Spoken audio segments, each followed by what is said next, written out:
ओम नमः शिवाय। हर हर महादेव। आज हम सुनेंगे सोमवार की पावन व्रत कथा।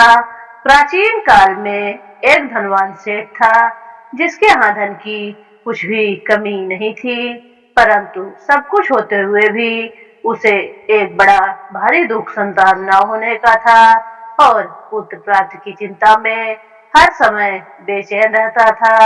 वह पुत्र प्राप्ति की कामना से हर सोमवार को भगवान शंकर का व्रत और पूजन नियम से करता था और शाम के समय शिव जी के मंदिर में जाकर धूप दीप जलाया करता था। उसकी सच्ची श्रद्धा भक्ति को देखकर एक समय श्री जगत माता पार्वती ने श्री भोले भगवान भंडारी से अनन्य विनय के साथ हाथ जोड़कर कहा, हे त्रिलोकीनाथ, यह सेठ आपका भक्त है, इसलिए आप इस पर कृपा कीजिए और इसकी मनोकामना पूर्ण कर दीजिए। पार्वती जी की यह बात सुनकर देवों के देव श्री महादेव जी बोले, हे गिरिजा, यह संसार एक कर्म क्षेत्र है। यहाँ प्राणी कर्म करने को ही शरीर धारण करता है।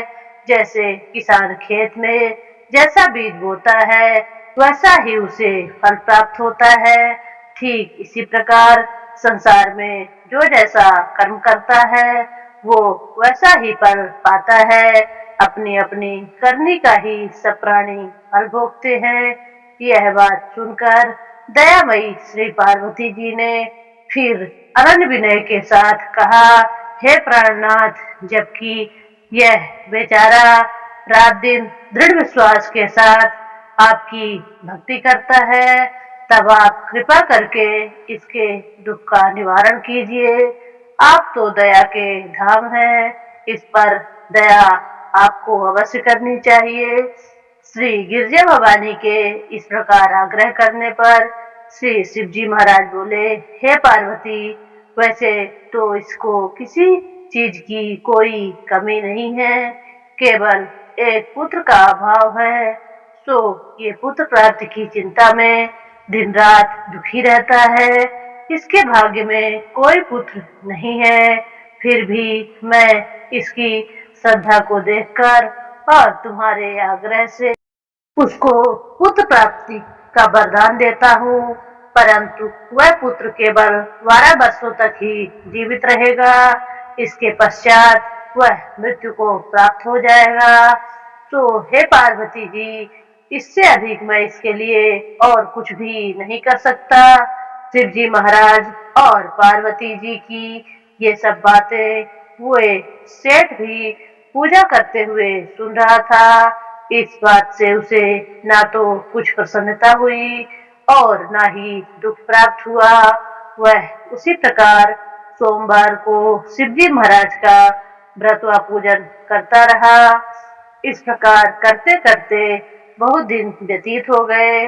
तब शिव जी की कृपा से उस सेठ की स्त्री गर्भवती हुई और 10वें महीने में उसने एक अत्यंत सुंदर बालक को जन्म दिया। सेठ के घर में बहुत खुशी मनाई गई, परंतु सेठ को उसकी केवल 12 वर्ष की आयु को जानकर कोई प्रसन्नता नहीं हुई और न ही उसने यह भेद किसी के सामने प्रकट किया। इस प्रकार प्यार दुलार में वह सुंदर बालक 11 वर्ष का हो गया।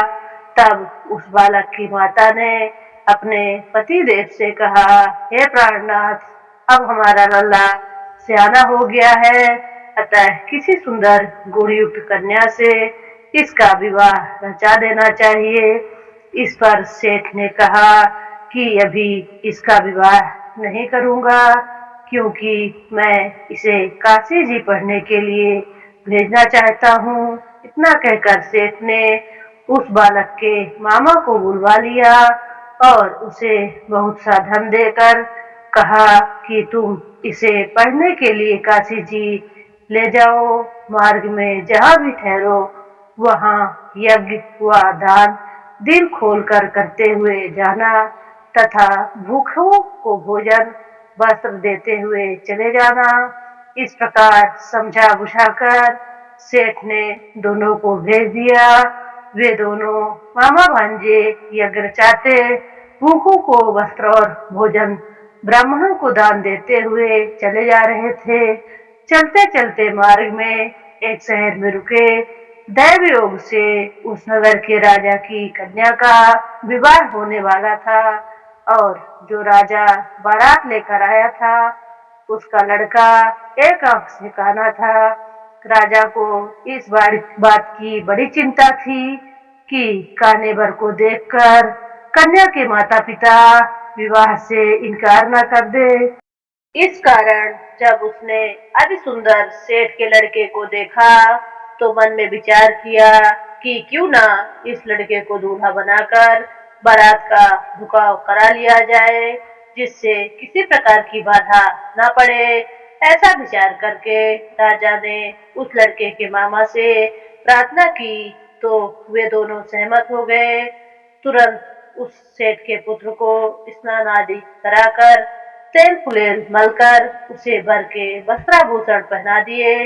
इस प्रकार उसका सौंदर्य और भी अधिक बढ़ गया और उसे घोड़ी पर चढ़ाकर बड़ी धूमधाम से बारात का झुकाव कराया। उस सुंदर वर को देखकर स्त्रियां बहुत प्रसन्न हुई और बड़ी सुंदरता से सब काम हो गया।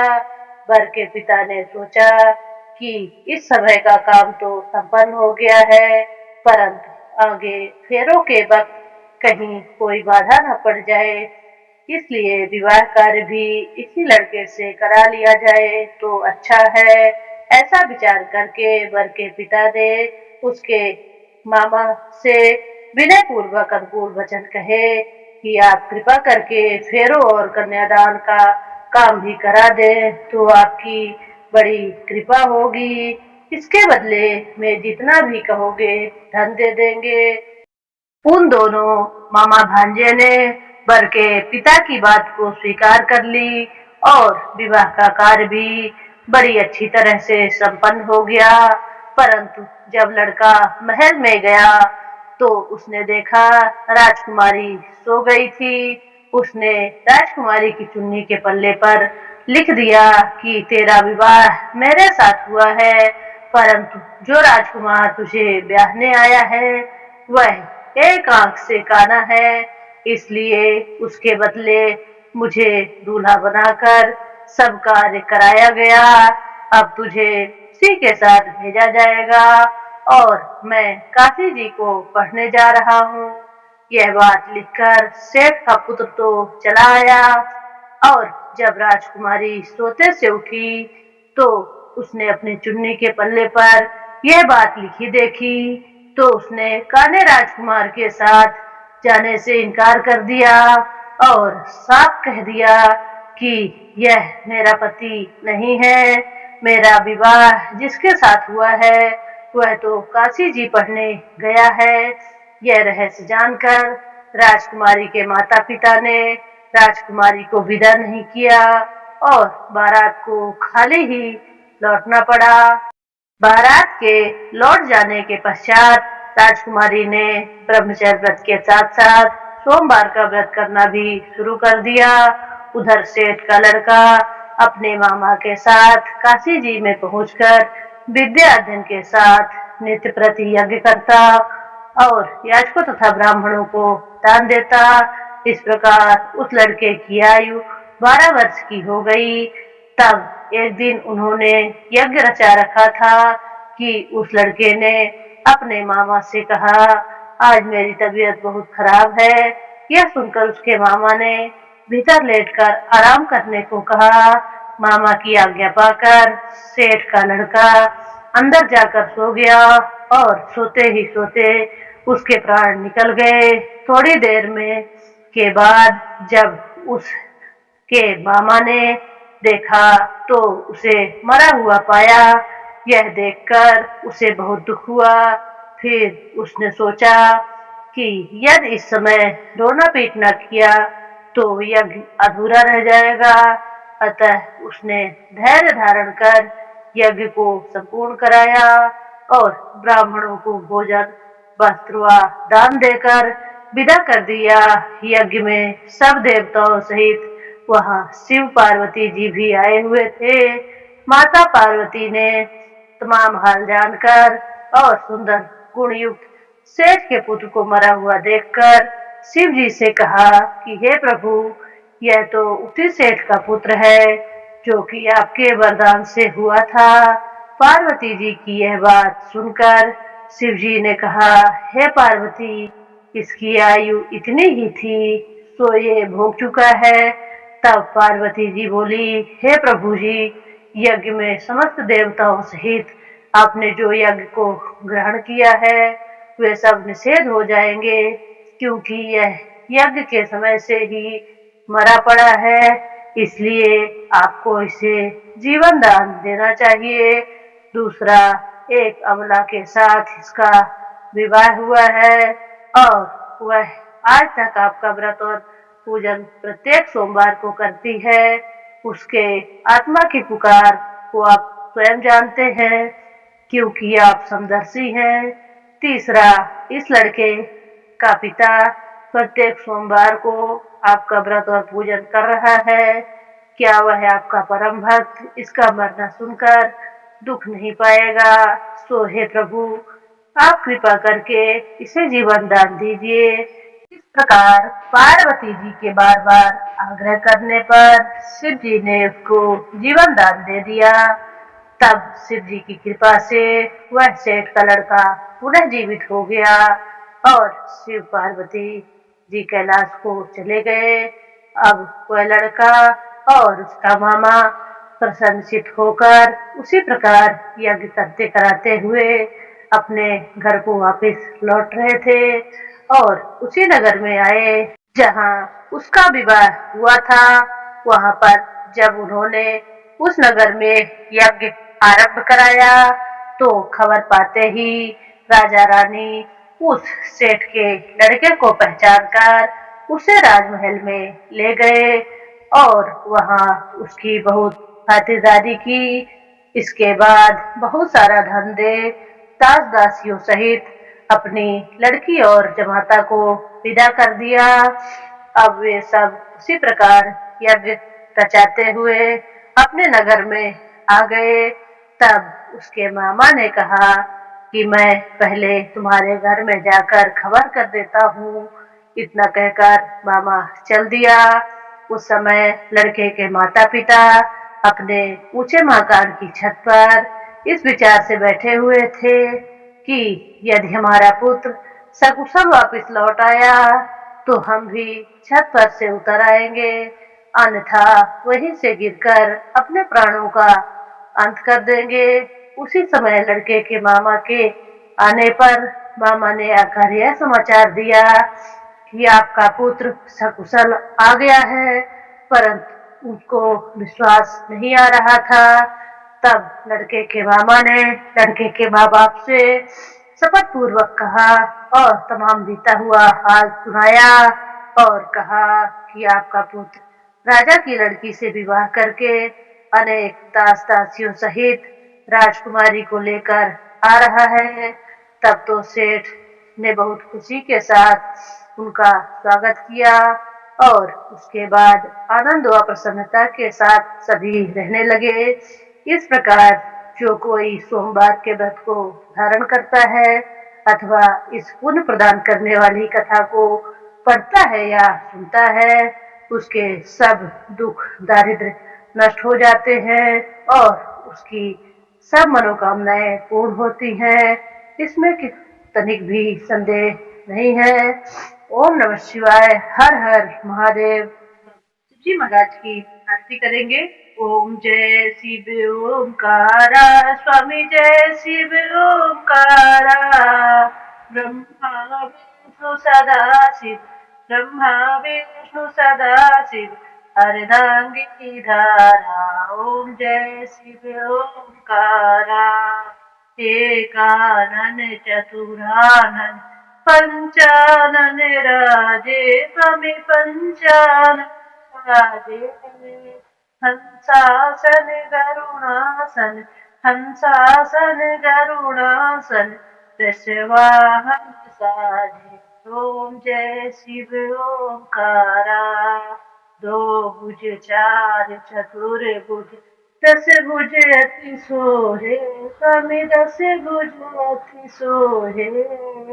तीनों रूप निरखते, तीनों रूप रखते, त्रिभुवन जन मोहि। ओम जय शिव ओंकारा। अक्षमाला वन मुंडमालाधारी, स्वामी मुंडमालाधारी। त्रिपुरारी कंसारी, त्रिपुरारी कंसारी, करमालाधारी। ओम जय शिव ओंकारा। श्वेतांबर पीतांबर, बाघांबर अंगे, स्वामी बाघांबर अंगे। सनकादिक ब्रह्मादिक, सनकादिक ब्रह्मादिक, भूतादिक संगी। ओम जय शिव ओंकारा। कर के माथे कमंडल, चक्र त्रिशूलधारी, समय चक्र त्रिशूलधारी। सुखकारी दुखहारी, सुखकारी दुखहारी, जग पालनकारी। ओम जय शिव ओंकारा। ब्रह्मा विष्णु सदा शिव, जानत अविवेका, स्वामी जानत अविवेका। प्रणवाक्षर में शोभित, प्रणवाक्षर में शोभित, ये तीनों एका। ओम जय शिव ओंकारा। जय शिव ओंकारा, स्वामी जय शिव। काशी में विश्वनाथ विराजय नंदी ब्रह्मचारी। ओम जय शिव ओंकारा। नित्य उत दर्शन पावन, नित्य उत दर्शन पावन, महिमा अति भारी। ओम जय शिव ओंकारा। त्रिगुण स्वामी जी की आरती, जो कोई नर गावे, स्वामी जो कोई नर गावे। कहत शिवानंद स्वामी, कहत शिवानंद स्वामी, वांछित फल पावे। ओम जय शिव ओंकारा। ब्रह्मा विष्णु सदा शिव, अवधारी धारा, स्वामी जय शिव ओंकारा। आज की व्रत कथा और आरती समाप्त हुई। आप सब हमसे जुड़े, इसके लिए आपका बहुत बहुत धन्यवाद, बहुत बहुत आभार। अगर आप मेरे चैनल पर पहली बार हैं तो चैनल को सब्सक्राइब करें, लाइक करें और कमेंट में ओम नमः शिवाय जरूर लिखें। धन्यवाद।